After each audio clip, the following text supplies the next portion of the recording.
परिवेश बंदिशें बहुत होती हैं गाँव के परिवेश में, ऐसे में आप लोग कबड्डी में हमारे पेरेंट्स जो वो भी अपने टाइम में कबड्डी खेलते थे, तो मेरे मम्मी पापा का भी सपना था कि मैं भी कबड्डी में खेलूं और एक बहुत ऊंचे लेवल तक खेलूं, तो इसलिए उनका सपना साकार करने के लिए मैंने मम्मी पापा दोनों खेलते, तो उन्होंने बचपन से आपको आगे बढ़ाया क्या कबड्डी से? हाँ जी, उन्होंने मेरे मनोबल को बहुत ही कायम रखा और मेरे सामने ऐसी कोई भी परेशानियां नहीं आने दी जो कि मेरे को इस गेम में आगे बढ़ने से रोके। अनु आपको क्या स्कूल टाइम में हमारे स्कूल में गेम था कबड्डी, मतलब तो तभी मेरा इंटरेस्ट हुआ कबड्डी में, और उसके लिए मेरी फैमिली ने, मेरे दादाजी है उन्होंने भी मेरे को आगे बढ़ाया, बहुत सपोर्ट किया, और फिर जो हमारे सर हैं यहाँ पे हमारे साथ हैं उन्होंने भी हमें मतलब गाइड किया इसके लिए। बिल्कुल, तो बहुत छोटे से शुरुआत की है इन लोगों ने, गांव के परिवेश से ताल्लुक रखती हैं ये दोनों लड़कियां, लेकिन इन्होंने अब देश का नाम रोशन किया है। 7 गेम्स में लोग गोल्ड मेडल हासिल करके लौटे हैं। इनकी उपलब्धियों पर हम चर्चा करेंगे, इनकी पूरी से बात करेंगे।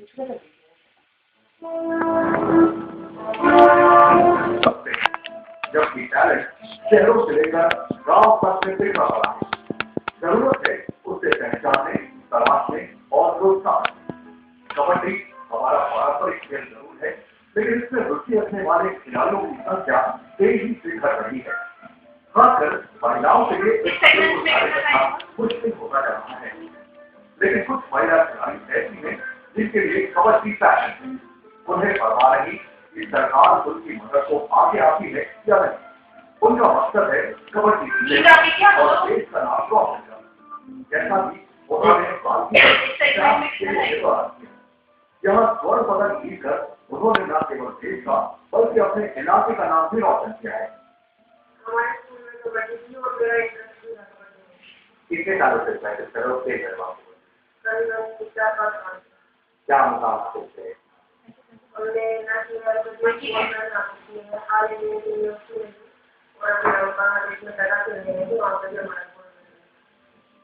कबड्डी की दुर्गति का अंदाजा इसी बात से लगाया जा सकता है कि अर्जुन अवार्ड से सम्मानित कबड्डी खिलाड़ी रणधीर सिंह भी सरकारी उदासीनता के चलते अपनी टीम तैयार नहीं कर सके।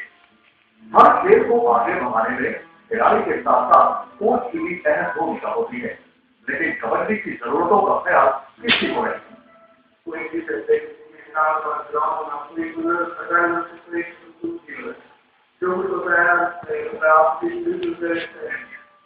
दूसरे देशों से तुलना करें तो साफ हो जाता है कि जहां वो अपने पारंपरिक खेलों को बढ़ावा देने के लिए पूरा सहयोग और प्रोत्साहन देते हैं, वहीं हमारे यहाँ क्रिकेट के आगे सोच कुंद बढ़ जाती है।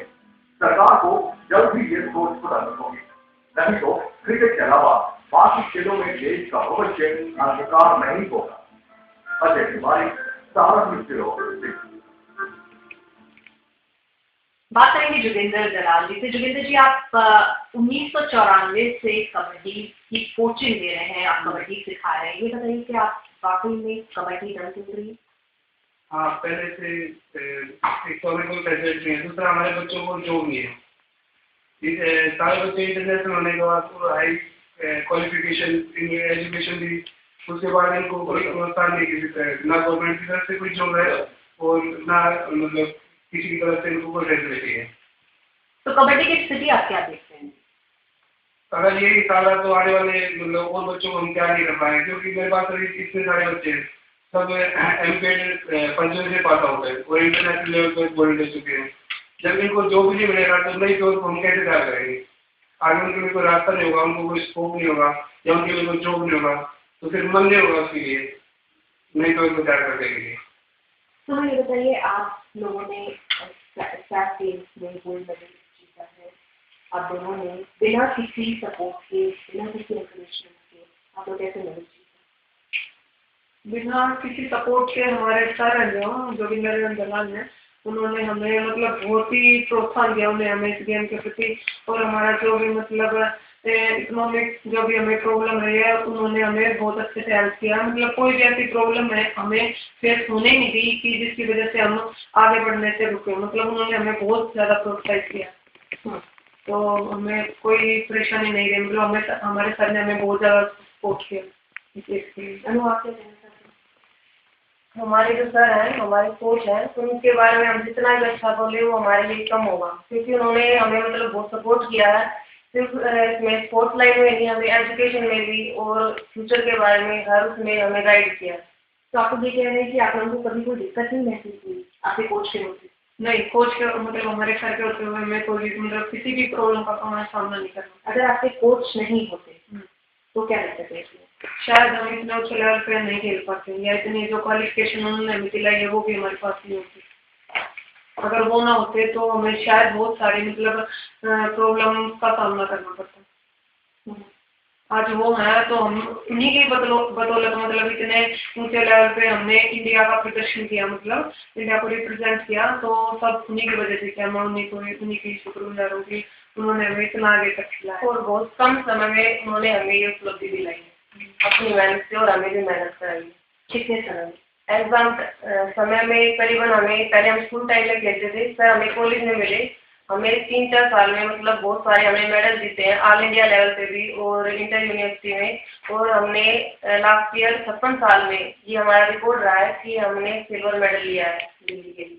और अगर दिल्ली में ही हुए थे वो सीनियर नेशनल, अच्छा, करनैल सिंह स्टेडियम में। और अभी मतलब हम लोग Noida college of physical education से अनपेड कर रहे हैं, मैं अनपेड फर्स्ट ईयर में हूँ।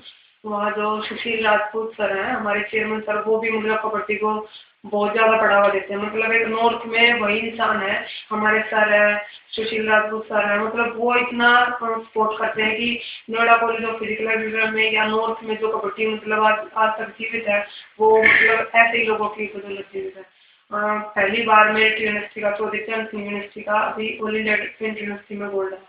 बिल्कुल। चुनिंदा जी, ये बताइए, आपके जो दोनों खिलाड़ी हैं बहुत ज़्यादा आपकी तारीफ कर रहे हैं, उनके लिए आप सब कुछ हैं उनके मुताबिक, किस तरह से आप इन लोगों को एनकरेज कर रहे हैं? और खासकर अगर हम फाइनेंशियल एस्पेक्ट की बात करें तो क्या इनका जितना भी खर्च आता है वो सब कुछ भी आप ही उठाते? हाँ जी, अधिकतर मैं ही करता हूँ। एक्चुअली मैंने शादी नहीं की, तो मेरे जो मतलब जितना भी मेरे पास फाइनेंशियली होता है तो मैं सारा अपने बच्चों के लगाता हूँ। एक बार मैंने इनको बोला था कि आप नेशनल में गोल्ड लेके आएंगे तो मैं आपको बायर लेके आऊँगा। उसके बाद हम बेंगलुरु से गोल्ड जीत के और बायर आए थे। तो मेरे बच्चे इसलिए तो ध्यान रखें कि कबड्डी से हम पहली बार हवाई जहाज में बैठे। बिल्कुल, तो ये सारा खर्च आप खुद उठा रहे हैं? हाँ जी। अपने दम पर? हाँ जी, बिल्कुल। और इसकी सबसे बड़ी वजह है कि आपने शादी नहीं की है, वरना पैसा नहीं बचता। वैसे मुझे शौक है, मैं भी कबड्डी खेला हूँ और कैप्टन था दिल्ली यूनिवर्सिटी का, तो पहले बार बोल रहा था दिल्ली यूनिवर्सिटी का, तो मुझे मतलब मेरे बिल्कुल खून में है कबड्डी, और मैं भी चाहता हूँ कि मेरे बच्चे आगे बढ़ें और कबड्डी को आगे बढ़ाएं और हमारे देश का नाम रोशन करें।